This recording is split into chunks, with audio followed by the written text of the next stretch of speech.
This program features live coverage of an African safari and may include animal kills and carcasses. Viewer discretion is advised.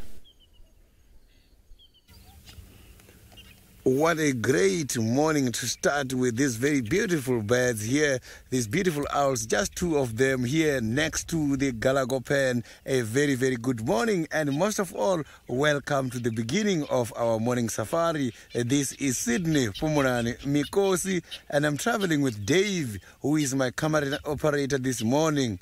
You can hear there's an alarm call coming from these kind of francolins, but I'm sure it's all about these birds. For your questions and comments, you can follow us on Twitter, #SafariLive. So you can see those owls there. Quite a very beautiful owls. I just want to try and ID them, as it's the first time I'm seeing these beautiful owls. Or maybe one of the viewers can try to assist me when it comes to the identification of these beautiful owls.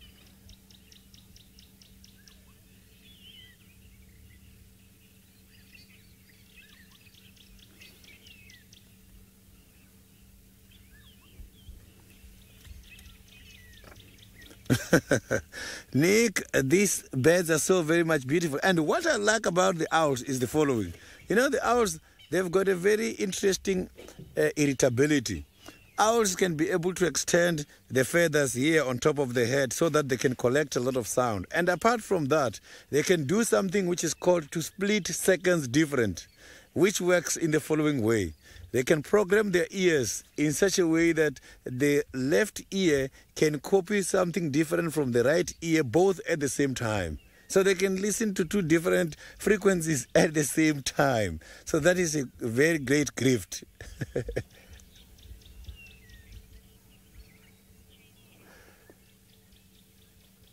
So Jamie and Chris are suggesting that this is a road eagle owl. So a rose eagle owl.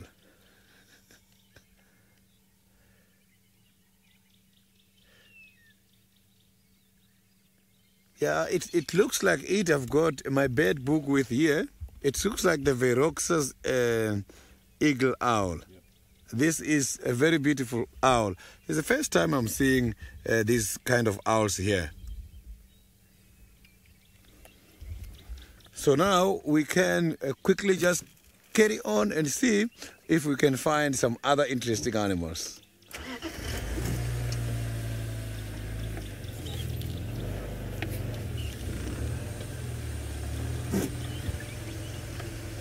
So let's quickly cross over to David, who is also about right. A very good morning, everyone, and Jumbo, welcome to Kenya, and we are in the Mara Triangle, and it looks so dark. That's why I look so bright today. And as usual, my name is David, and with me on camera is Archie. Archie, good morning. Now, I'm sure Sydney already told you, we always request you to give us questions, any comments you may have, as much as you can. Please this year, give us more questions, more comments. Such a cold day for me when I have this. It means it's cold. 17 degrees Celsius and 63 degrees Fahrenheit. My plans today are looking for lions only, but I'm not going to the Sausage Republic because it's quite a distance, and I want to stick around here because there's something I want to investigate.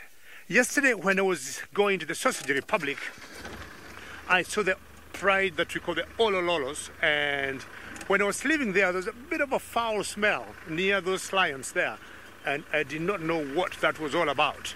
But because I was in a rush to get to my favorite lions, I had to go. But as I went, back in my mind I went thinking, what was smelling there?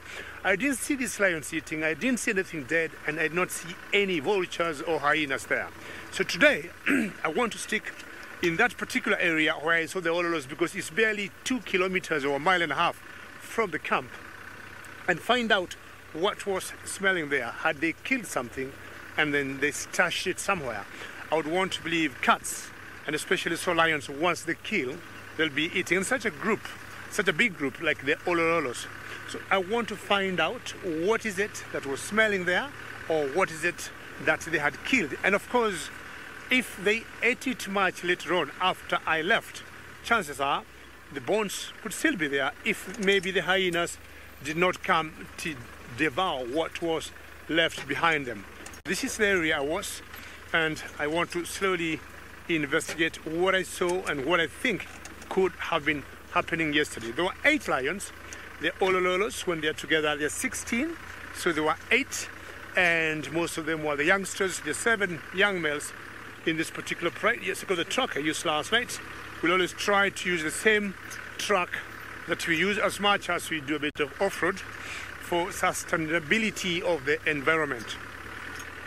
Well, as I said, when together they are 16, but I had 8 yesterday in the afternoon. So we'll find out what could have been happening there yesterday. Well, apart from myself and the ever-smiling Sydney, there's another gentleman who wishes to say good morning to all of you in Juma. Indeed, indeed, indeed. We would like to say hello, but not from a car this morning.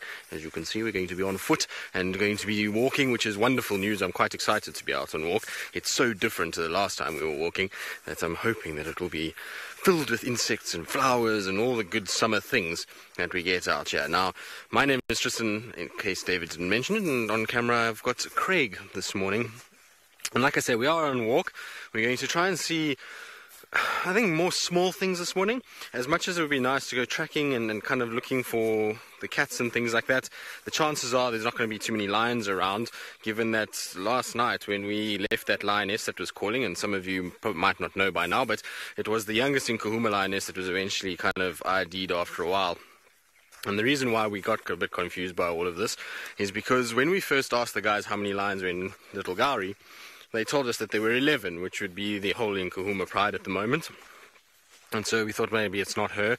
And then subsequent to that, and kind of once we finished our rehearsal, we found out that there was actually only 10 Nkuhumas on Little Gowrie. And then obviously with smart patterns and the things that we use to kind of figure out who they are was done by various viewers, and particularly Michael and Elise. You guys did it, so thank you very much for recognizing that it was the youngest Nkuhuma female. Anyway, she went south towards Chitwa Dam.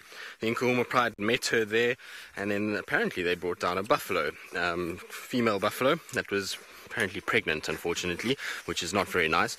And then it sounds like maybe the evokers came in during the night and stole it, because apparently lots and lots of roaring, and there was a view of males there. So I think it's the evokers, we're not 100% sure, but I'm pretty sure Sydney will head in that direction to go find out. So I don't think there's going to be too many lions around. But in terms of leopard, obviously Hosanna has been MIA the last couple of days. But what I think I want to do is just, like I say, go and try and look out for all kinds of signs of smaller things. It's been so long since I've done insects and spiders and those kind of things, as well as frogs. There might be a few frogs around. So we're going to try and do that on walk this morning, and just generally kind of enjoy being out on foot after a little bit of rain. Good. Now, while we do that and while we head off in those directions and just have a little scratch around, let's send you back up to the Masai Mara with David, who I'm sure is relishing the morning's prospects in the Mara. Well, hopefully you're going to see the small things out there out in the bush. You'll always see anything small and anything big. And there's a particular hole or den I'm trying to investigate, because as I was leaving my lions yesterday, as I said earlier, I saw one, or I felt some very funny smell. And that smell was coming towards that particular den. Not sure, actually, when we back up or we're good to... And the light on, okay. That's the den I'm talking about. And... leave it on. Well, in that particular den there, I got a feeling there was something that was lying there that I thought it did not look like the lions I saw. It had light spots, and I've been thinking since last night, what was it? What was smelling? And that to me is a den of a hyena. And the area we are in, we could only say this is the Ololo clan of hyenas. So it could have been a cheetah, it could have been a hyena, but the spots that I'm trying to remember did not look like of a lion. The idea or the whole thing is, yesterday I was in a little bit of a rush to get to the Sausage Republic, and I thought I'll come find out. The foul smell I got in that den, and there's one particular cat that was laying on top there. It could even have been a savo cat, I doubt. But if it was a savo cat, then it must have been dead, because you don't have a savo cat next to 7 lions. There's what we call predator competition, and definitely predators have always gone for each other. The large ones going for the small ones. Lions have normally gone for leopards. Leopards have gone for cheetahs. Cheetahs would go for the smaller little guys, or leopards go for savos. But there was no leopard yesterday. But I got a feeling maybe those lions would have killed a cheetah. I have no idea. Or they could have killed a savocat, or it was just a hyena lying on that den. I'll still continue to investigate. No smell at the moment, fresh, clean. So I still want to find out what could have been smelling. And thank you very much. It's only when I left earlier as well, I didn't count 8 lions. I think I must have counted 7 plus. The plus on my way to the Sausage Republic was it had little spots, and unlike sometimes you see little rosettes on lions like this, the spots like this could either only be either cheetahs or a savocat or faintly a hyena. But this is where it was, and this to me is a hyena barrow. So I'll continue investigating, and the thing is I could get some kind of skin or some kind of a small bone, but there's no sign showing anything was being eaten there or devoured. So whatever it was, maybe it is still alive, but it had a lot of courage to be near those lions. Paula, how are you today? And it's rather difficult to get the North Clan here, Paula. The reason being, hyenas are very territorial, and being territorial means the Olololo clan will make sure they have the boundaries and they do not allow any other clan here, just as the lions are territorial. And the North Clan clearly know that this is an area occupied and owned by a different clan. So chances are 0. But just to let you know, Paul, I'm sure you know, the North Clan are very fierce and they could go anywhere. The other news we are trying to confirm, Paula, is we think Waffles might have been overtaken now by her granddaughter Soup. Sorry about that, Archie. So we'll be letting you know very soon if her granddaughter Soup has taken over the reign of the North Clan. We have the research guys have been telling us they've been seeing Waffles with lots of wounds on her back, meaning that she had been having fights with her granddaughter, trying to overthrow her in terms of leading that clan. Now, apparently, her granddaughter got 2 cubs, and they think one of them is 100% a girl called Grenadier, and then there's another one there 50-50, thinking it could be a boy, but they think Soup is marshalling her 2 cubs, her 2 daughters, if you call them now, 2 daughters, plus other girls or plus other females in that clan to overthrow Waffles. So time will tell, and of course we'll keep updating you on what happens in that particular clan. So chances are, Paula, of getting Waffles here or any hyenas from the North Clan could be rather difficult. They've always seen hyenas out sometimes, just walking in their territory, and definitely they're always remarking their boundaries or making sure there's nobody else who's just coming about to play in their area.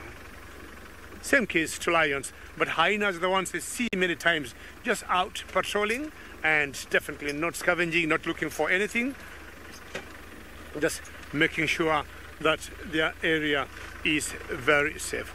Well, if I find out what my 8th presumably lion was, I will let you know. But now thinking of it, it was something that had spots. It's not there, there's no smell. Let's go back to Sydney as I do a bit of investigation.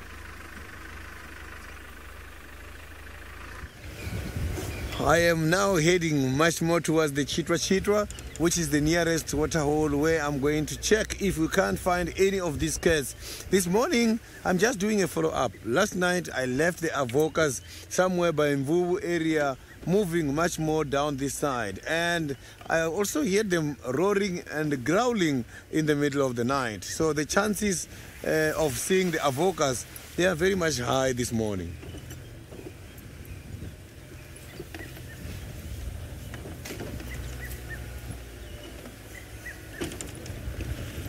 So they were just responding to a call which was given by the female you saw yesterday with Tristan. That female was calling, and I could hear the female from where I was, and they just stood up and started navigating, going towards that direction.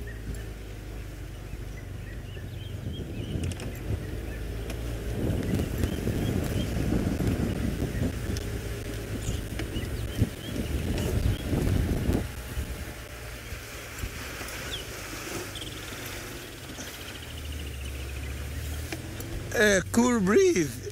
The birds, they do benefit from the alarm calls, because the alarm calls are not just about big predators that only attack the big animals. Alarm calls does also help the birds, because some of the alarm calls can be given because of the presence of reptiles such as snakes, and snakes do prey on birds.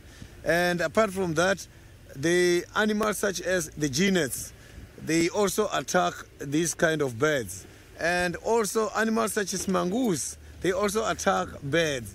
So when the alarm call is given, there are those kind of predators who are coming to the area looking for some of these birds. And if they don't entertain alarm calls, they can easily get caught.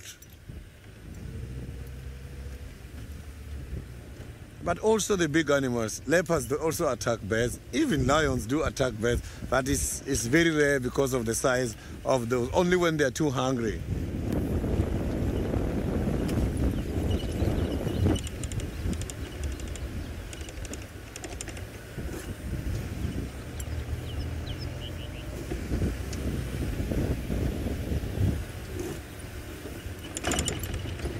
So this is where we last saw the avokas last week, when they were lying down here on this road for the whole day. Before they went to that area where we saw them yesterday, they were here.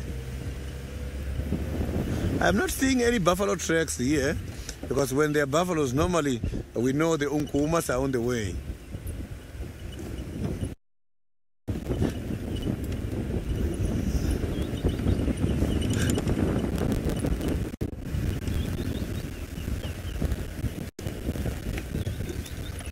Maybe we're going to be lucky with Osana in the area. But the challenge is now there's quite a lot of temporary water holes for the animals. It might be for these animals in order to go for drink by areas such as Chitwa Chitwa. And so now let's quickly cross over to one of my colleagues.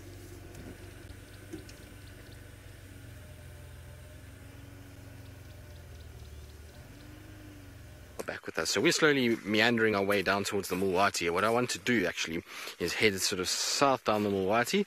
It's always a nice place to check after a bit of rain. There's, the bush gets a lot thicker and there's lots of little things that go on in there. But also I was thinking, if we go down Mulwati, maybe we can just see if there's anything that's been hanging around in there. The last time Tingana was seen was coming into this area, and you could potentially have a kill. On top of that, the lions, if they got chased by the evokers, they might have moved back towards Djuma. And it would be a good place to check if they haven't crossed over on the Mulwati. It's probably the easiest area to see tracks at the moment. The ground is exceptionally hard. So when rain happens, what you'll find is that obviously it comes down and it wets the ground. And the ground then becomes sort of almost like concrete. So hypothetically, if I had to show you here, let's say there was an animal with kind of soft padded toes. If it stands here, it leaves that, but you can see it's very, very, very tricky to see. You're only going to really get kind of a toe. These two sort of digits that I've put down are hardly visible, so it makes it very tricky to kind of see what's going on at this time of the year. You've got to be a little bit more careful about the way that you do things. Now, I pushed very, very hard there. If I had to do a little light touch, like something like a leopard, and I just kind of stop like that, you can see there's not actually any discernible sort of change there at all. And so tracking things like lion and leopard after heavy rain like we had is often very, very tricky. And so you try and kind of use what you call sort of track traps, and basically the Mulwati would be one of the best track traps that we've got. It's very, very big, obviously. It's got a lot of sand. The sand will be soft, and so no matter what animal walks through there, it doesn't matter after rain or anything like that, it will leave a track and we'll be able to see it. And so it's a good place just to kind of see if there's anything being moving east-west, because that would be the kind of line that it would move. They would cut over on an east-west direction, or potentially maybe more up the Mulwati. And there's been some squirrels alarm calling in here, which I'm pretty sure is probably birds of prey more than it is a leopard or anything like that. But like I say, these are really good places to check.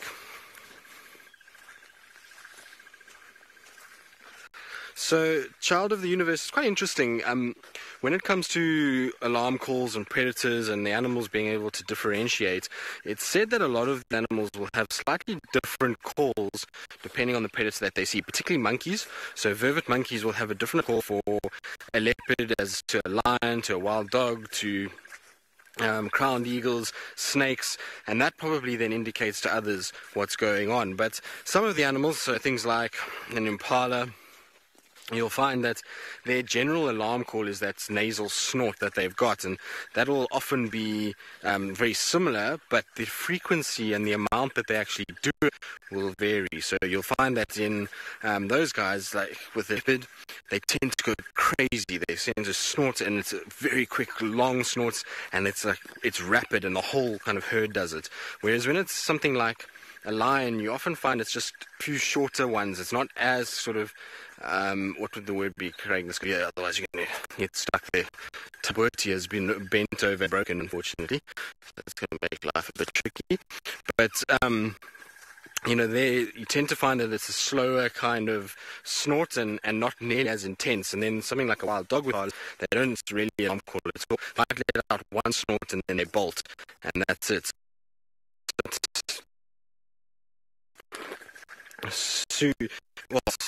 Different types of alarm calls, and like I say, certain animals will be able to differentiate from predators. Whether the other animals understand that, I'm not quite sure. Right, we're going to try and quickly kind of go through the Mulwati. We'll see what's going to happen, see if we can find anything interesting while we do that.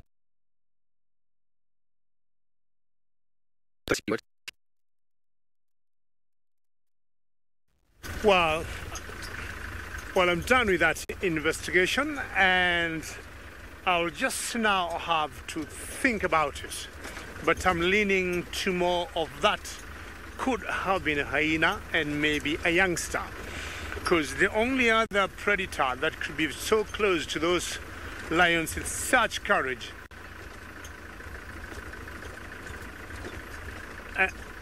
and we apologize, Tristan had, technical issues as he was tracking, and for us to reach you all the way from African wilderness sometimes is quite a challenge. We apologize for that. And going back to my story of my investigation now, I'm leaning to believe those ones of that particular predator or eighth lion, I want to call it a hyena and maybe a youngster. I'm talking of the only animal I would think that could have the courage, predator could have the courage to stay close to 7 lions apart from the hyena. I am ruling out savo-cat. I'm ruling out a cheetah, unless the savo-cat and the cheetah were both dead. So that den looks fresh, that den looks alive, and definitely there's someone who lives in that particular den, and it's definitely patronized by the owners, which I think are hyenas. I'll keep thinking about it, but now I want a little break to that.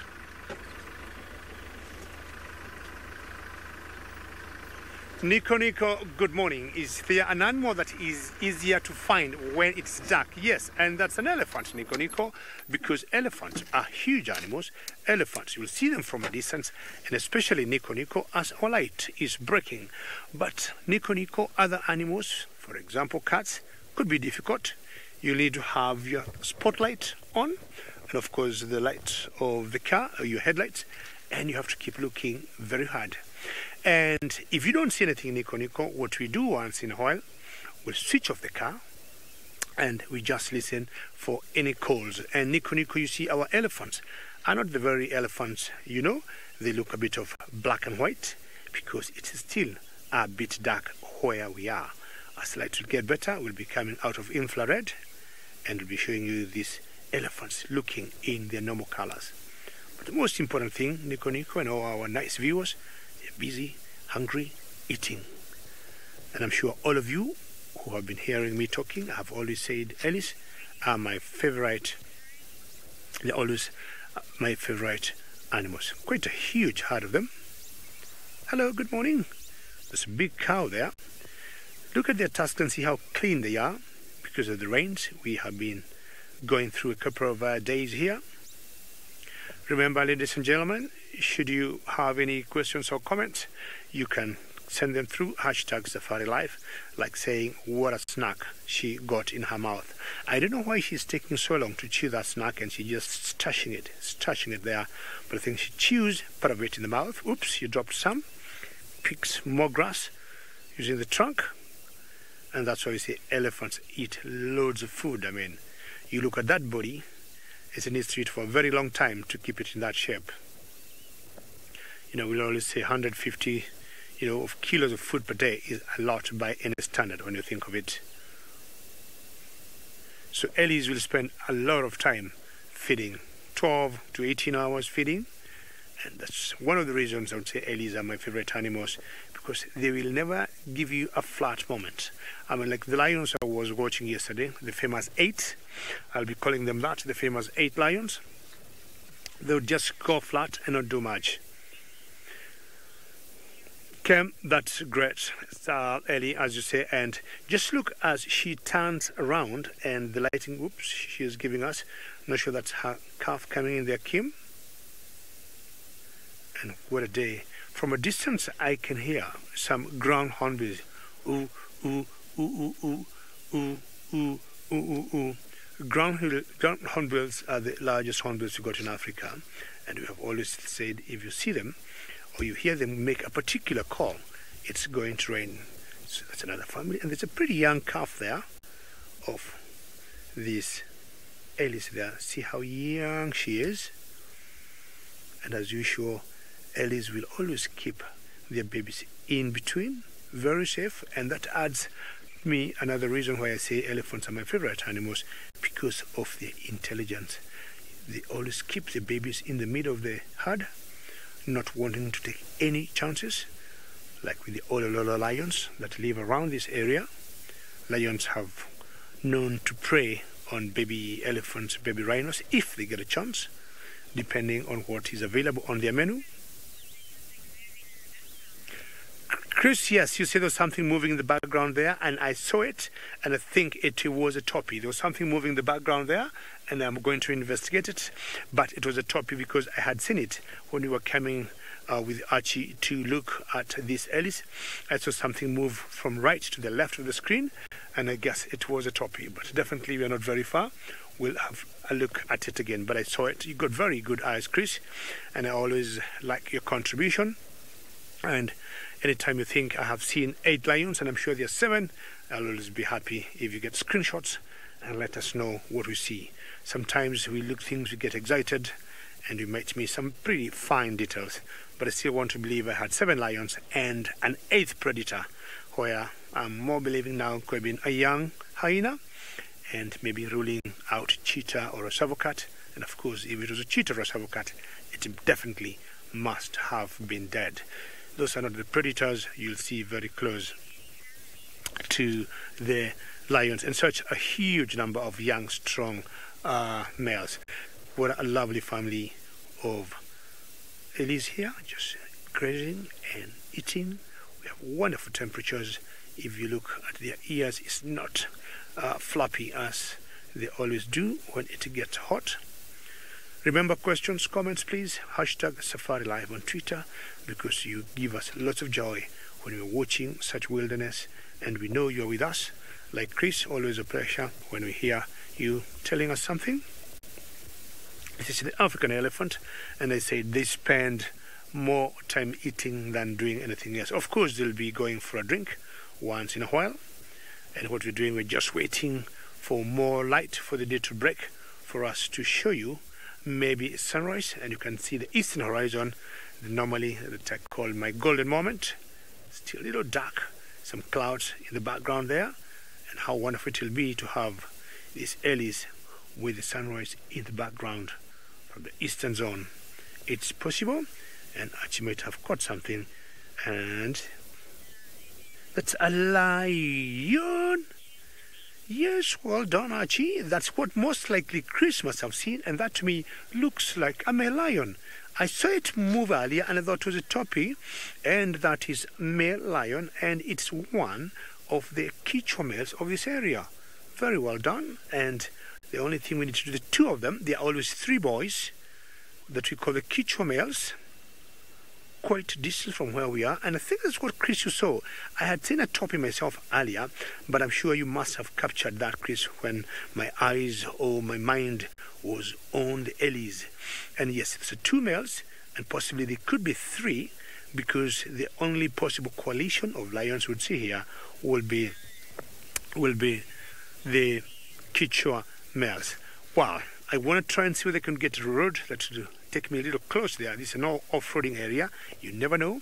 We might get close to them. But in the meantime, we'll take you back to South Africa, to Sydney, who maybe have some interesting something. Long live Unkuhuma, long live. Long live Unkuhuma, long live. This morning, we have got a big surprise of the Unkuhuma Pride. Look at that, around the Chitwa. So I'm going there so that we can have a perfect sighting. I can see it's going to be interesting this morning. It's quite a lot, and I saw a couple of big males there as well. You can see the dam there. That is Chitwa. Without any waste of time, let's go there.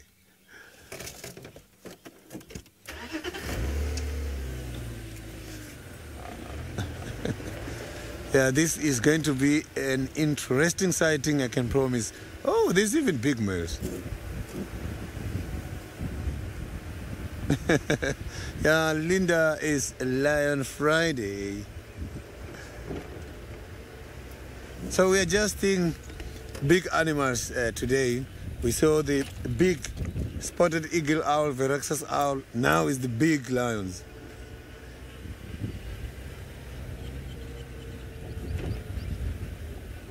Oh, we can say morning to the goslings. I haven't seen them for a long time. They're just here. Look at that. Right here. Those goslings. 1, 2, 3, 4, 5, 6, 7, 8, 9. So I just counted 9. You can see that these parents are really looking after these goslings. I'm happy to see them. So it means here they are much more safe. It's nice and open. So these parents are very much protective. I saw them the other day when they were trying to chase some of the other birds coming closer.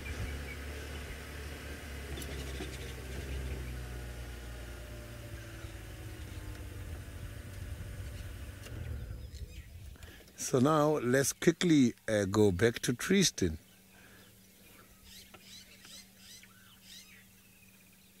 Sydney, at least we've managed to catch up with the Nkuhuma Pride. It'll be interesting to see how many members are there and if the young lioness that we had yesterday calling has actually kind of stuck around with them. But what we're doing is, I'm super excited because these are the first kind of signs for me that I've seen of summer, which is the spider webs. And spiders are one of my favorite things to look out for on bushwalks. I find them fascinating, and this particular one is probably one of the most camouflaged individuals you're going to find. It looks like possibly a little bark spider, but if I push the stick towards where it is, I don't know if you can see it. You'll see its little legs sticking out there. It's got itself a little prey item at the end of the stick that it's busy feeding on, and unfortunately the wind is now causing a bit of havoc for poor Craig, but it's very difficult to see it. It's got a perfect little abdomen that's the same color as this bark. And so what happened was, when we first came here, it was sitting right in the middle of the web, and it then came kind of scuttling down to this area, and I'm pretty sure it's because it's catching all kinds of little insects. If you look in the web itself, you can see spread across here are 4 what looks like little flying kind of insects that might have been going through the night and sort of trying to fly along and then hit this web itself, and it's managed to feed off it. But it's really interesting to kind of see the placement of this particular web, and I find spiders hugely intelligent in many respects. A lot of people obviously don't give them any sort of kind of, what would the word be, any sort of recognition for being quite smart animals. And basically what you can see is, if you have a look down this area, this is an old 2-track that we've used many times following Hosanna and the various different leopards that come through here. And so this creates a big pathway. Now these pathways are often utilized by animals, so you'll find, in fact, there were zebra tracks earlier that we saw walking along here, and they'll kind of come along, and what they do is, as they walk, they're going to disturb insects on the ground. So whether it be an insect that flies or something that jumps like a grasshopper, and that then means that those insects try to go to the nearest point of safety, which is often these trees, and that's why they kind of hit up into this web, get stuck, and this little animal can prey on it. Now, if it is indeed a bark spider, which I am not 100% sure of, like I say, it's so little, it's difficult to actually see what it is, but if it is a bark spider, they really are incredible little creatures. what you'll find is that they'll come off a tree like this at night, and they'll then balloon across an open section or pathway like what we're on now. They'll balloon using basically silk that they throw into the air. They then kind of get carried over onto the other branch, and they'll then stabilize that line, and that's how they start. And they'll often build this really crazy sized web over a pathway or a road area, and then from there what they do is they'll kind of catch all the insects. Come the morning time, they know that those pathways are far more utilized and that there'll be a lot of animals that'll move up and down. So things like impalas and kudu and all the other things kind of will go up and down. And so what they do is they actually consume their web once more in the morning, and they'll eat it, and then they'll go and sit back on the branch where they're going to camouflage a lot better. Also, they know that if they're out on a big web during the daylight, they're going to make themselves susceptible to predation. Whereas if they camouflage right up against a branch, much easier to hide away. So really quite amazing. And they build massive webs, and yet they're able to kind of metabolize that silk once again and utilize it. Remember that silk basically is proteins, and so it actually is consuming energy to spin webs, and so eating it once again is actually kind of helping them out and being able to not lose too much nutrients. Now, Nana, you say thank you for showing a spider. You like spiders? Well, I'm sure you're one of the few. Not many people are huge spider fans. I am thoroughly excited because we're going to be going into orb season, which is my favorite. It's when you get those big spiders that are bright yellow with those banded legs. They're incredible creatures, and they're so massive, and I find them actually quite beautiful, particularly their webs. They've got that gold web color, and when the sun hits it just right, you often get these little kind of droplets on the web and gold, and then this little spider, well, big spider should I say, on it. So it's going to be good to have them. They normally come out, we'll start to notice them normally around now, January into February, March. That's when we start to see them. But this little guy is going to have a really good meal. I'm probably disturbing it in the fact that I keep bumping the twig with my cap, which is not ideal. Now, Glenn, you say smart spiders, oh no. Yes, we're all doomed for if we get spiders that are too intelligent. They're going to end up causing havoc. Can you imagine if a spider was the size of a medium-sized dog or something like a leopard? How terrifying that would be. It's no wonder that all these movies and things like that, that's what they get, is these kind of spiders that are massive and freak people out. I'm not surprised that they kind of have been portrayed like that in Hollywood, because they would be a very scary thing. Them and ants would be very scary if they were much bigger.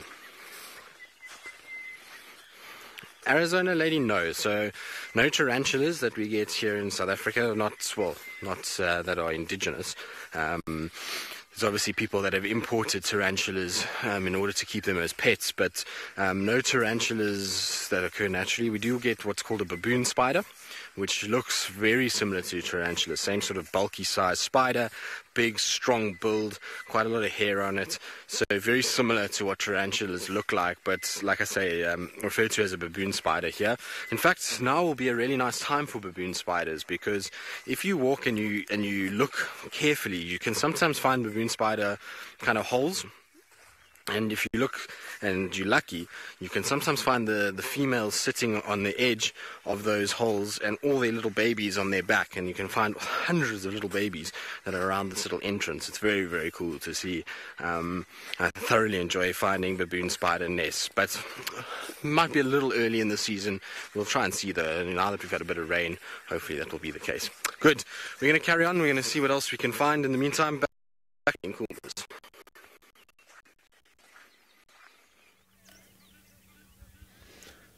So you can see that the Umkuhumas, they are very much relaxed at the moment, and it looks like their bellies are full. They are having a kill. I saw a kill already. I'll show you just now. But before that, I want to try and count how many we are seeing from where I am.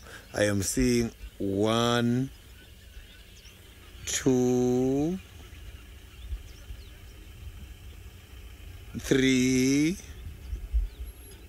4, 5, 6, 7, 8, 9, and another one is just hiding behind the other vehicles here. I'm not alone at the sighting, but they are on a convoy. They are all just lying down on a convoy, and when entering we saw the Avoca male together with one of the females and another male moving out. So it looks like in total there are 12 or 13 around here.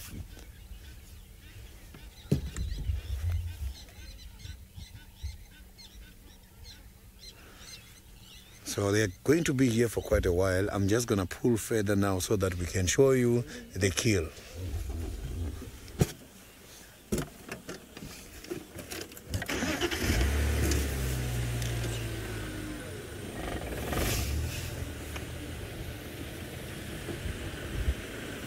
Yeah, they are indeed so lovely. Eh?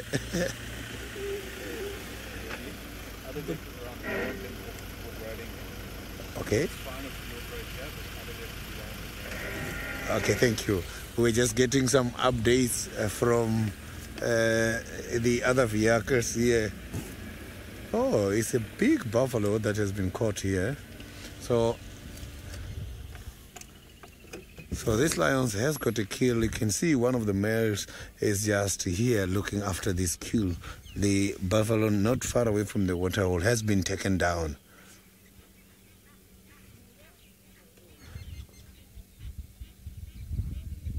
So that is why these lions are so very much stationary here. So this one, it doesn't look like the avoca we saw yesterday. The two avocas we saw yesterday, those ones, that one of them was having a very beautiful mane, which was much more bigger than this, and another one has got a light mane and beautiful eyes. So when I see one of those, I will show you. So after this sighting, I'm going to try to go first because these are not doing anything, just to see them so that you can see them first and then come back here. Oh, the baby hippopotamus is out on the other side. Maybe this is what they were looking at, because when we got here, all these animals, the lions were interested on something by the dam. So the baby hippo is coming to the island very early this morning. Oh, it's going back again.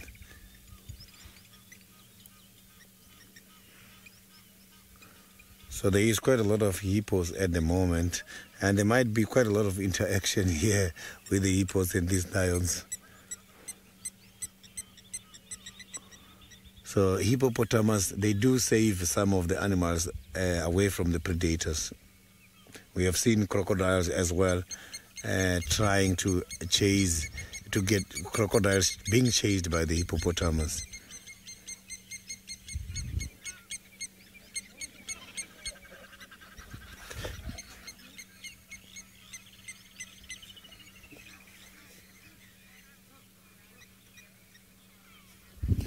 Child of the universe, we have seen crocodiles and lions interacting on several occasions where when a prey is caught next to the waterhole, they come to try and grab to have something. But here I can promise you the kill is under a very strong scrutiny. They won't have a chance here. So I'm sure they must be smelling the meat here and having some interest, but it won't be easy.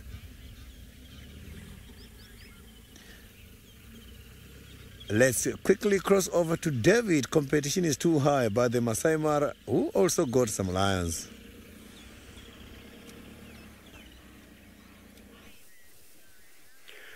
Well, I was following up my two males that I was seeing in infrared camera because it was too dark, and light getting much better and getting to natural light, my eyes even got better, and instead of seeing those two male lions that were distant, I have seen another pride of maybe 8, 9, 10 lions, and these are the Olololos.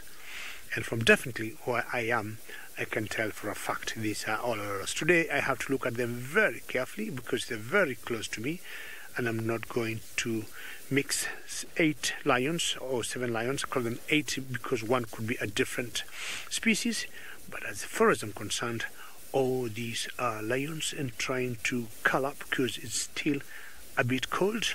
A huge yawn there, which is typical of cats in the morning as they prepare to rise and shine. But you can see by them being close together, they keep their body heat. And these are the youngster males I was talking about earlier in this particular pride. And I think one of the mothers could be somewhere in the bushes. But excuse me, if you look at them carefully, they all got very short mane popping out of their necks and heads. and they'll be licking their paws a little bit, turning around and yawning, and definitely making plans for the rest of the day. So the males we saw earlier were right in that direction, and I was thinking, there is the male. Good morning, Quichua male. Now you may choose to come here, but I would expect you to be here if this pride have any kill, but they do not have any. But you should just come and say Happy New Year to the rest of the pride. They're about 100 meters or so, and that's the other boy. Good morning, lovely looking males, and especially when now we see them in color, in their natural light. So the two males are part of what we call the Quichua coalition that usually have 3 males, and these are their girls here, and their youngsters. I would guess these are the fathers, and through this are very gorgeous. And in the background there, that's the Olololo escarpment, if you look carefully, and a very well done job, Archie. And we'll always name our characters or our lions or cats here by their behavior, by where they're found, or by how they look. Now, that escarpment you see in the background there, that we call the Olololo, gave birth to the name of these lions here, or this pride. And this pride, for those of you who are joining us now, is called the Olololo pride. And I think they must have had the boys walk in the background. Did you see their behavior? They all stood up and they look in the background, and if you look carefully, they have seen the big boys moving, and they're like, "Oh, daddy's coming home. Guys, we all need to look neat. We all need to look smart." And look at their reaction.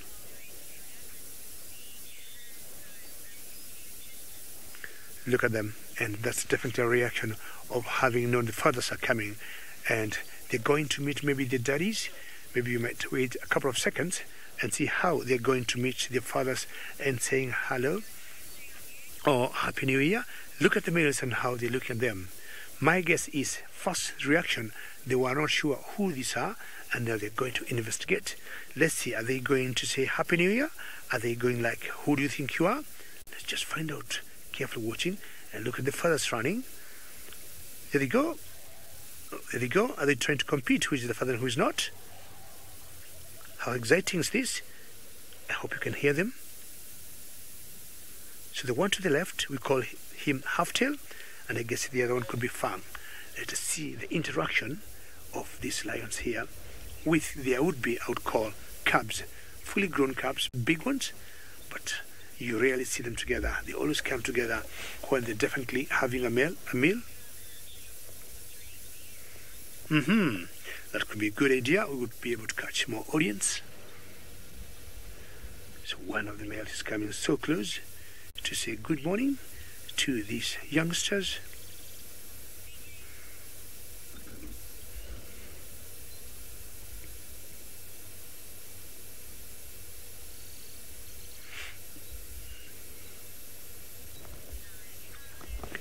A very good morning, ladies and gentlemen, and welcome to the Masai Mara Triangle Game Reserve in Kenya. And we are very excited to have a pride of lions here and some males with you. And my name is David, and on camera today with me is Archie. And please, what we do here, it's very interactive drives. I'm saying you're more than welcome to ask us questions or send us comments using hashtag SafariLive on Twitter. Now I want to take you back to our lions because there's something exciting that's happening here. Now, lions, when we say lions, will have prides of lions, and those are always females and their youngsters staying on their own. And then the males will always be staying on their own, and when the males are on their own, we call that a coalition. So when we say a pride of lions, in general, the fully grown males are never part of that group. Now here we have about 7 youngsters, and their daddy just came in. Not sure who exactly is the daddy because there are 2 males. So if you look at the one on the right, you can see the amount of mane he got on his neck and head. So that's a fully grown male lion. This particular pride, we call them the Olololo, pride of lions, and one of them was trying to sharpen, I think, her nails by trying to climb that tree. So when this pride is together, they are always 16 in number, and this is the largest pride of lions in the Mara Triangle. Currently, they are about 12 where I am, And you can see now they're trying to go and staying together and saying hello to Daddy. Maria, how are you today? And great to say Happy New Year. And from myself and Archie and from the Olololo Pride of Lions, we are all telling you Happy New Year, Maria, and thank you for watching. That's very sweet. So what they do initially, these two male lions came close to this pride and they were all lying together, the youngsters, and as soon as they had them in the background, they just stood up and their body language was like, who is that? Just to find out they are their fathers, and they went running to each other trying to hug, and I'm sure they're happy to be reunited. I haven't seen them together for the last couple of days because, as I said earlier, the males are always on their own, forming what we call a coalition, and the females and the youngsters on their own on what we call a pride. Now, remember, ladies and gentlemen, as I told you earlier as we began, questions and comments are very welcome. So, and you can ask us that, or you can send your comments using hashtag SafariLive on Twitter. Emmy lions have a lifespan of about 14 years. That's the average lifespan of lions in the Mara. And the males sometimes push to 12, and occasionally the girls will go to 14. So Emmy, give or take 12 to 14 years, that's the lifespan of these lions here. So many youngsters, you can see that one walking, and see how beautiful that male is, Emmy. And Emmy, from all of us here, we're also telling you Happy New Year. Hopefully it's still not too late. Initially when we started, we had seen two of these big males walking. It was rather dark and we were watching them in an infrared camera, but luckily as I was trying to follow the two males, the light got better, and before I caught up with the males, I saw this pride here. Mark, ideally what happens in the lion's dynamics, any calf that's born that is a female will always stay in that pride for the rest of its life. Occasionally there are splits which are quite rare, but when boys' calves are born, when the males are born, at the age of 2, 2.5 going to 3, naturally they'll always get out. If they don't, the males in the coalition in that pride will come and just force them out. And what would happen here is it always helps to avoid inbreeding. They do not mate with their first cousins, females, or also they do not mate with their mothers. Of course, when we have inbreeding, we get a very weakened generation of lions. So males ideally will have to leave the pride. And what would happen, they may go join other males to, go form a coalition, or they might also form their own coalition. Well, ladies and gentlemen, we want to thank you very much for having joined us on this very interesting sighting coming from the Mara Triangle in Kenya. And on behalf of myself, David, and Archie, thank you. Keep watching because we continue on our normal show in the YouTube. Thank you and goodbye.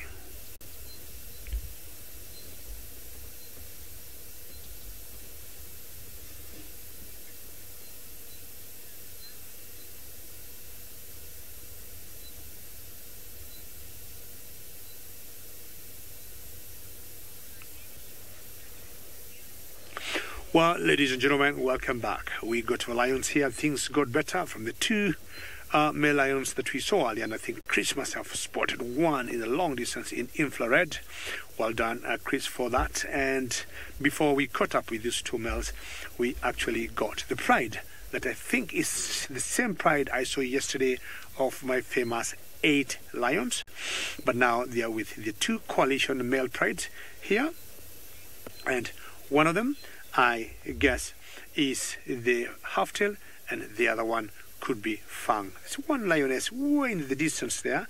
Not sure why she is very far from. She's coming definitely to join the rest of the pride. 2 of them actually, and we might end up with 12 in total. I'll just wait until they're all together, and as I do that, I think Tristan doesn't want to talk of big things, but small things. Indeed, and I'm pretty sure if David looked very closely on his Olololos and Kichwa males, he would find some of these guys sitting on them. They're quite prominent on our big cats, particularly now in summer. We're going to see a lot more down here in Djuma. all over them, and actually even up in the Mara after the short rains that they've just had, these guys should be quite prominent. But basically you can see this tick is just sitting on the edge of a branch that's off a pathway at the moment, waiting for an unsuspecting host to come and brush up against it, and it will then undo its legs and it will be able to then latch on and start feeding. Now this is an adult form of a tick. We get ticks that out here that will go through different cycles and have different stages of their life. They obviously start out as a larva, and then this particular species will go to a nymph, which is a very underdeveloped tick. So it basically only has, at that stage, will only have 3 pairs of legs and not 4 pairs, and will have no reproductive organs whatsoever. It will then go on to the host, and it will sit and it will feed and basically get a tummy full of blood, and then from there drop off and go through a molting phase where it will then kind of molt back again, and then find a host until eventually it does it for a 3rd time, and that's when it will become a proper adult that will be able to reproduce. Now the interesting thing with these guys is when they're little larvae and they're waiting for a host, or even an animal like this waiting for a host to come past and brush up against it, you'll find that they can sit here for sometimes as much as a year without having to feed, which is pretty insane when you think about it. And when they eventually do get on, they'll then gorge themselves and become huge swirling ticks. At the moment you can see this one is dehydrated, so its back is quite leathery in appearance at the moment, and that will all swell up and eventually become big and fat and grey, and that's what you often see on the cats, is when you see them around the eyes or the ears, you see a kind of big grey tick, and that's because that area is going to swell so much and it's going to stretch, and it's not going to have this appearance anymore at all, which is pretty insane. So these guys will kind of do it quite regularly. Now, you can sometimes sex ticks from their look. I'm not sure. I was just saying to Pat and Ollie are with me at the moment, and I was saying I can't remember whether this is a male or a female. The 2 little spots there will be sort of diagnostic as to whether it's a male or a female tick, but I think this is a female, I think, if I remember correctly. I'm not 100% sure. I'll have to go back and check. I've got to go and get all these kind of things about insects sorted out. But quite amazing that they sit on these kind of edges and how they wait impatiently to come through. And it's incredible how they kind of, as soon as, so you'll see that this tick is kind of all tucked up, but as soon as I put my finger there and there's this body heat that comes out, look at how it starts to activate and move. And it's going to start coming onto my fingers to try and then obviously look for a place where it can feed. You see that? Incredible, isn't it? So these guys will pick up my body heat and will be able to then know that there's a potential host that they can kind of grab.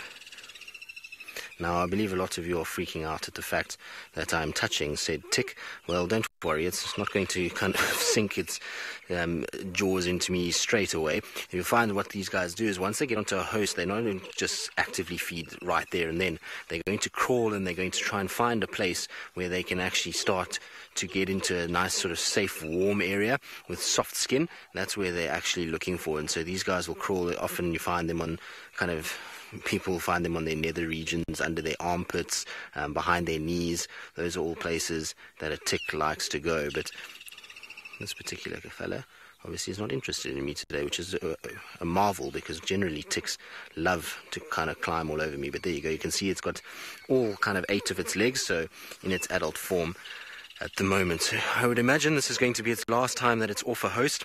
It'll find a host soon and then reproduce and lay some eggs for us to walk through and get absolutely pelted by all the little nymphs that are around. So that's what pepper ticks are, essentially, is nymphs. Anyway, good. We're going to leave that tick there. Hopefully it doesn't get onto our pants. Everything will be good. And while we do that, back to Sydney and the Nkumas and Avokas.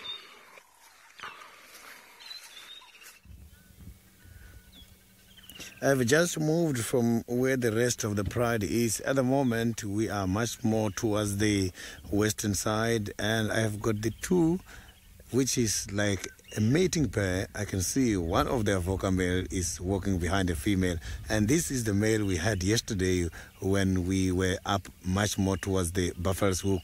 The easiest way for me to recognize him now is that smiley mark on the left side of the face. When he comes here much closer, you will see that.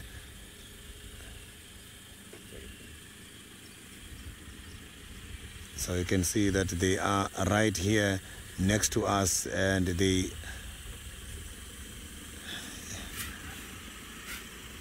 Maybe they might display some of the interesting mating here in front of us.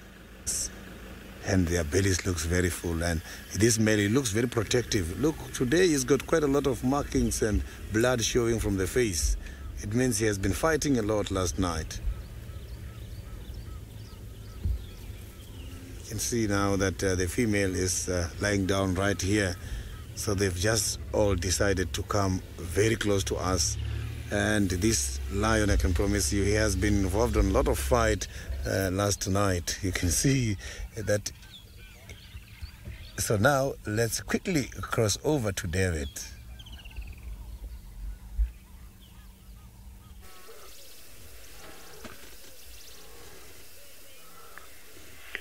Well, there's a bit of a drama going on here because these two male lions could be showing some indications to the youngsters here. It is time for them to leave the pride. So one of the males, one of the fully grown males, woke up and it was like shouting to one youngster there, "Get out of here, stay on the side," and went, and there's a bit of discomfort here going on in this particular pride. I'm not sure it could be time for them to be leaving the pride, the youngsters, especially the young males, but you've noticed something. That one now, he is on his way. You can tell that not very comfortable with the males being around here. And I've noticed two of those males. See that one looking in that direction? He is looking at the other pride member or pride male of the Olololos, and not sure whether they also have little issues amongst them, but we'll be finding out because one male is quite a distance, and this one plus those other youngsters are heading in that direction. Something could be happening here, and the other one is still coming towards them. So what will happen, they're going to meet at one point, and you'll see what will happen. So the youngsters, or the young males. Yes, Ravinda, good morning, Ravinda, and a very happy new year, Ravinda. They look like pink panthers in Africa. That's a great comment. Thank you very much. So would want really to know what will transpire between this one male that is being followed by the sub-adults going towards the other particular males. So I want to reposition now and move forward a little bit because I don't know what this might translate into now. That one is looking in a manner of like having a standoff, and he's marshalling behind the youngsters or the young males with him, and they are walking in that direction. So let's just move forward a little bit and see what this might turn out to be, because you never know. Well, we know the three males have been walking together. Just before I move 1 minute, I find out, no, that one didn't do anything, because one male has walked away. Actually, see, okay, let's just turn to the one we call half-tailed there, see what she might be doing. So of the three males here, one is called Fang, the other one is called half-tail, and what we're going to show you now, this is half-tail of the Quichua males, and one female have stayed behind.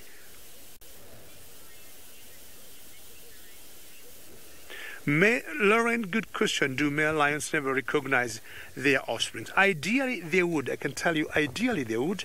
They know their females, they know their prides very well, and they are always with them because they guard the areas. They're very territorial, so they'll always tell their offsprings. And when things go wrong, Lauren, is when we get new males and they come to offsprings, they know that they have not sired. That's when we get infanticide with lions.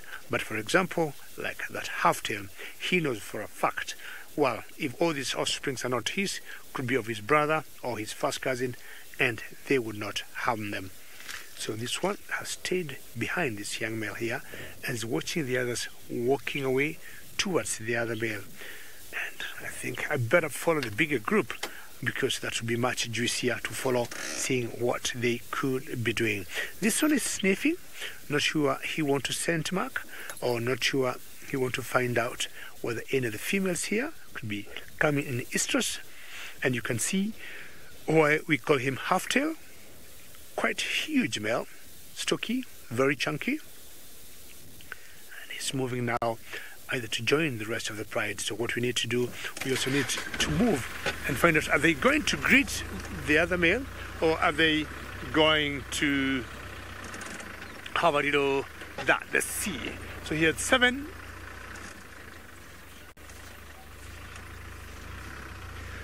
Lee, good question. I got a feeling definitely the third male is a brother to this one here.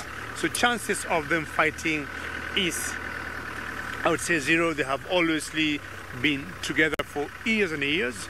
And I'm walking very close to Halftail, and he got his eyes focused up, and I would be more than happy if we could have a quick link of Halftail. I have always seen Halftail with mane hanging something below her neck. It looks like a collar, but he has such a wonderful mane, and he's very close to us, and he's scent marking as he is moving. Look at him. He's one of the largest males I've seen in the Mara Triangle. Of course, there are the larger ones, like the Scarfish. Good morning. Happy New Year. What a look. What a face. And you can see the beautiful mane he got. Quite a mohawk. See how stocky he looks. Huge. You can see the hindquarters are very solid. And of the 3 males, he is my favorite. So we have this that we call Halftail, as he scent marks there. Sarah, you say, wow, huge. And yes, Sarah, he is huge by any standard. Of the 3, he is my favorite. We have this one here, and there's another youngster walking there. Hopefully, it's a great comment. I mean, by lack of half of the tail, they get so many flies. But that far will tend to invite so many flies on their mane, because it gets very thick and warm, so flies would want to come there and just get the warmth from the mane. Now, I'm hoping this youngster that is following him, one day he'll get into his shoes and get big as well. I was saying of the 3 males, that one, the Halftail one, is my favorite one because of how he is built, how he is designed. If you see the 3 of them together, the 3 males, he is always more active than the other 2.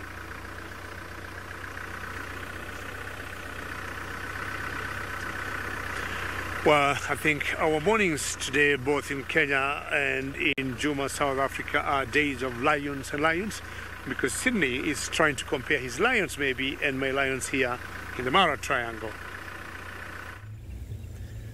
So I can see that the female is looking very much tired at the moment. I can see the male is just there and nearby. I can promise you now, I have done my own investigation and I checked all the pictures I took yesterday while enjoying the best sighting of the 2 avokas, and I saw that this male we are having here is the male we had yesterday. So the one with the beautiful blonde is the male we saw yesterday afternoon walking together with the young male, the one with the nice and pale hairs. So now I think they are now a mating pair, and we are going to leave them to go back and see what is happening at the moment by the kill. So they're going to be together like this for a while now. It might take a week or week and a half, as they've got to mate consecutively for quite a lot of times, approximately for up to 7 days. So lions are so very much clever and interesting. When the males are about 18 to 22 months, they get chased out of the pride. And that is another way for these animals in order to control inbreeding, because they move these males away who are closely related to the females to go and join the other prides. But sometimes the very same males can tend to come back to their original prides and challenge the dominant male by their old original prides and take over, and that is where you are now going to have the closely related pride members mating, and that weakens the genes and is something which results on dying of the little ones. So once there is inbreeding, the pride got threatened, and that also, it does threaten the lion as a species, because inbreeding, you can lose quite a lot of little ones, and that is so very dangerous to that gene.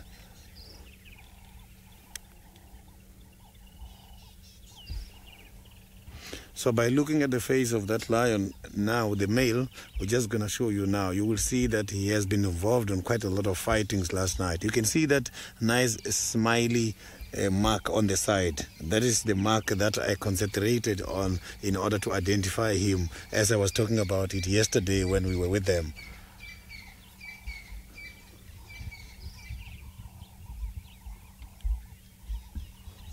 So let's see what he is thinking at the moment. So they look very much happy, and he's trying to sniff there.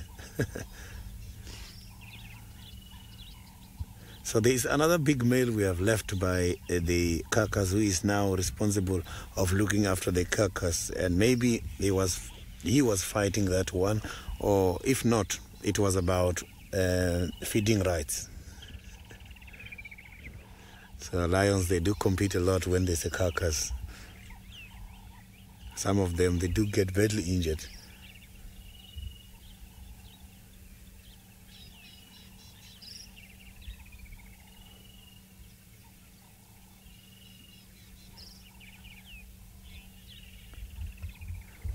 Jamie, I didn't see very well if it's a claw or it's just a cut, but maybe it's something which resulted when he was fighting last night.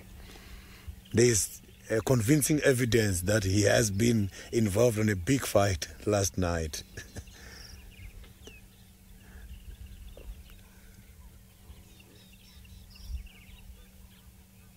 So as I indicated, this is what happened yesterday. When I left these two avokas, they got disappeared while I was having a good sighting. After the female started calling, they just got disappeared and started running somewhere in the bushes coming towards this direction. And they managed to reallocate the rest of the pride. And that is why today they are here. It means the motive behind their disappearance yesterday, it was the females. Because if you can still remember, there is a female which was giving quite a lot of contact calls and roar during the day. And where we were, we could see that they can pick up that because they were concentrating all the time. And he was even giving some of the soft roars as well.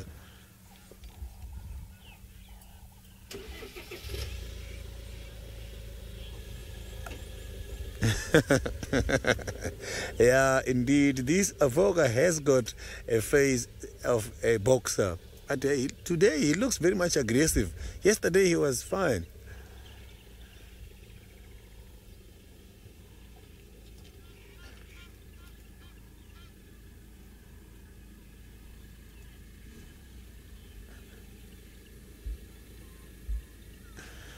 Yeah, if you can check there where that cut by the lip is, yeah, thinking about what happened between this lion and Koki, you can tell that maybe is a mark, permanent mark now, which has been introduced by the matriarch Koki, trying to prove that patriarchy doesn't work to her. She believes on matriarchy, that is Koki. She doesn't believe on patriarchy.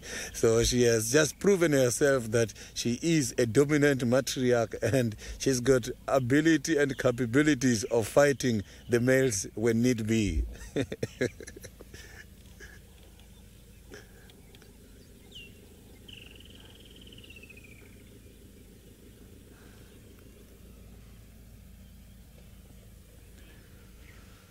So now let's quickly cross over back to David, who's got beautiful lions.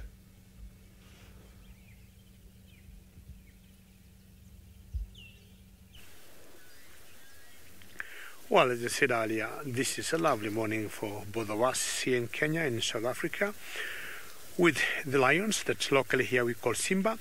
But now you see that escarpment there, that's where we live and that's where our camp is. And another very beautiful lodge called Angama Lodge. And from there to where we are, give or take 5 kilometers, roughly, we think. It's about 5 kilometers, we're just estimating. And sometimes you see how lucky we are, and exactly that is our home. If you look on those thickets, on those trees there, that's our home. And we've got very good cameras and binoculars that we use to look down here. So you imagine from up there, this is the view we get. Those are the touchwood trees, and then when we look better, you would imagine us seeing lions down here. Well, today we are much closer to them because, of course, we have come for a drive, and we want to bring to you this beautiful wilderness of Kenya, or Mara Triangle, to you, close to your screens. Now, all the lions were able to catch up. And of course the atmosphere now looks fine. The growling that was going on from the male adults, especially from this particular one, to the youngster males, is over. Kayla, you'd like to know whether these young males hunt. They are learning, and I got a feeling come when they're about 2 years or so, they'll be good hunters. At the moment, they are helping their mothers in hunting, but small little, I would say, prey, like small little antelopes, they're able to do that. Warthogs, they're able to do that. But Kayla, like what you see there, these are the seasoned hunters. So very good hunters, professionals, and what they tend to do, they'll always help the girls to bring down big prey like buffaloes. But again, as I said, the youngsters can easily bring, say, down a young wildebeest, a young zebra, or the warthogs. Now, I think this is Halftail, and you can see Halftail enjoying the best of his 2019, and he has started in style. Look at how he's sleeping. Not sure he's dreaming of all what he went through 2018 and dreaming maybe of a new year. And you'd, agree that those are definitely his cubs there. They're so close to him and doesn't show any bad blood between them. So definitely those are his youngsters. And looking at them maybe another 6 months, they'll be shown the door. Go get your own coalition, or go get a wife, go get a job, and start living your own life. Now, these are 7, and should they form a coalition and join their fathers, who are 3, we will have a formidable coalition of 10, which I highly doubt, because chances are they might mate with their first cousins or with their mothers. I got a feeling the old boys, the 3 of them, the Kichwa males, will not want to have any business with their sons. They'll want them to go to a different area and maybe mate with different girls. So that's one young girl there is going to say, hello, Daddy, and Happy New Year. And I didn't like that. Get out of here. Stop being a nuisance. I think that's what Halftail was trying to pass the message to that girl. So he goes maybe to the other daddy. So it could be difficult to tell which daddy it is. The first one, Fang, or this one. I think he wants... Yes, Emma, I agree with you. And I think they want to say hello to all of them, because with 3 males and not knowing which male exactly mated with which female, and exactly also knowing which female conceived with which particular male. But one thing we can say for a fact, the 3 males here, one of them is definitely a father of either cub. That one is one thing we know for a fact, because these are the pride males of this particular pride that we call the Olololos, for those of you who would be joining us there, who would be joining us now rather. Your questions, comments, always very welcome. Hashtag SafariLive on Twitter. And when I rest with these lions here, hoping something might happen. In the meantime, we'll take you again back to South Africa, to Tristan, to let us know his latest. Well, from the lions that are sort of taking it easy to a very cool sighting of what looks like a whole bunch of little ladybugs that have just started hatching from their eggs. Isn't that very, very cool? So they've just started kind of hatching out. Most of them look like they've actually hatched. I don't know if there's some that are actually still emerging, but it's so cool to see. Unfortunately, there's a bit of wind, so poor Craig is having a tough time of it to try and kind of keep it sort of steady. So I'm going to try and block the wind with my body at this stage. But isn't that epic to see? Now, I'm not sure which species of ladybug there are, but you can see that there's the little white eggs that they've got, and they've kind of just started to emerge from those little white eggs. And kind of walking along, actually it's the white that caught my attention more than the red, and then once we stopped we saw them. But I actually think they have been emerging while we've been sitting here, because when I first got here there weren't too many of those little red spots, and now there's loads of them. So I think they've all just started to hatch as we've been sitting here, when kind of figuring out what they are. At first I wasn't quite sure what beetle they are, but they definitely look like little ladybugs that are kind of sitting and taking it sort of easy and just emerging out of their eggs. Michelle, you say some bite, be careful. And don't worry, we're not going to touch them. Also, I don't want to disturb them. At the end of the day, they are just starting their voyage into the world, and it's going to be a tough place to be, and so We won't disturb them too much, but they have that bright coloration which would try and deter a lot of predators. So those bright reds and blacks, that's always a good sign. And like we say, we talk about these kind of colorations. Anything where you've got bright reds and mixed with black is generally a sort of warning sign to anybody that they are not tasty, or they could potentially be toxic in some way. And so I would imagine these guys probably don't taste very good at all, and that's why they're kind of advertising to birds that they shouldn't be eaten. But they are going to probably sit around on these eggs for a little bit, and once they've eventually kind of dried out and they've stretched their wings a little bit, then you should see them kind of fly off eventually and leave these eggs just kind of sitting on the grass themselves. But absolutely fascinating to see. This is why I love... It's amazing, like I say, that you can go on these walks, and there's often, you would drive past here and you would never even know that there is a of life that has just started right there. And that's the best thing about being on walks, is that you're able to kind of see these little things and to come up with all these little insects. And I thoroughly enjoy being out at this time of the year. And I was just saying to Craig, with it being dry, it's been so tricky to kind of keep the sort of, what would the word be, keep up to date with the insects in many respects. And it's kind of so nice again to start really kind of awakening all those sort of little random things about insects and look for them and start to ID them again. They're very cool things. I love kind of watching insects. It's one of my favorite things to do, and we're lucky that we have cameras that are able to get so close up that we can see them. I mean, those little eggs and little ladybugs are absolutely tiny. I mean, I would say each one of those little beetles was probably, I'm trying to think of a scale that we could use in terms of a food item. They're smaller than a peppercorn. They're smaller than a peppercorn, so that's how small they are. They are tiny little things, and it's amazing that that egg casing can just sit on a piece of grass like that in the middle of this area with so many different animals that are around that could predate on them and survive. It is absolutely incredible to me. So very cool to see. And nice little find, I'm quite happy that we found it. Good. We're going to carry on while we do that, though. Back to David, who's got a feathered friend, and hopefully it doesn't fly away in the time that it takes us to get you to him. Well, I haven't gone anywhere with my lions, but I think I got a grey-backed shrike up down that tree, which is being entertained by the lions down there. I'm not sure whether she has an idea that these lions once in a while would also go for bats, but they normally just flew away, but they always go for bigger birds, game birds like guinea hens or guinea fowls, if I may call them, or spar fowls, not small little grey-backed shrikes like that one. The lions haven't gone anywhere. They have stayed here. And for those of you joining us now, this is the Olololo Pride. And initially we started with 10, and I think now it could be going almost to 14. Very unusual to see them with the pride males, unless when they are mating or when they have a kill. But I think this is a month since I saw them all together. The male you see there, legs up, is called Halftail, and the pride males for this coalition, for this pride here, are three boys, fully grown, big, very strong, that we call the Kichwa males. That was one of them, and that's the second one there, who I'm guessing this is Blondie. We haven't given, I think, the third one a proper name, but the second one is called Fang.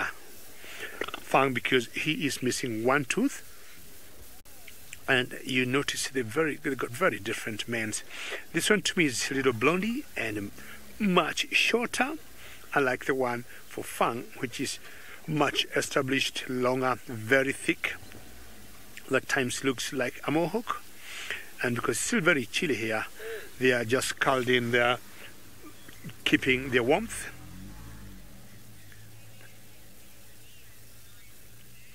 Very good. Now my lions need to move. My lions need to move for those ones of Sydney.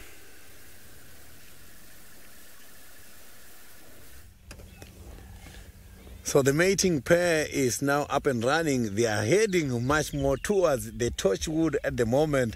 I can see that they are slowly moving. The female just stood up just now and called the male, let's go. And this is what they're doing now. I thought when she was calling, she was saying now is the time to mate, come, come, come. But she just decided to start moving. So you can see that he's following.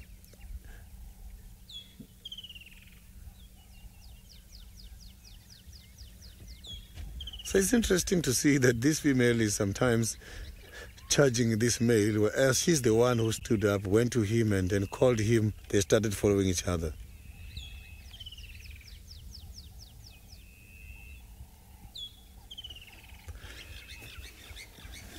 So I was waiting to see if they are going to be mating while we're there, but I can see that he is not given a chance yet.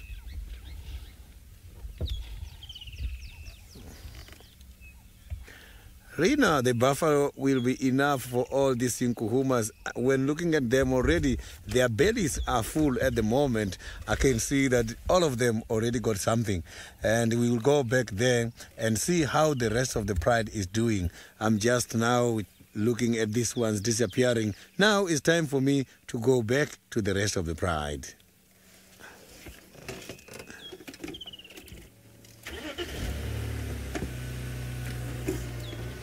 So they are not very far away from each other, but this one's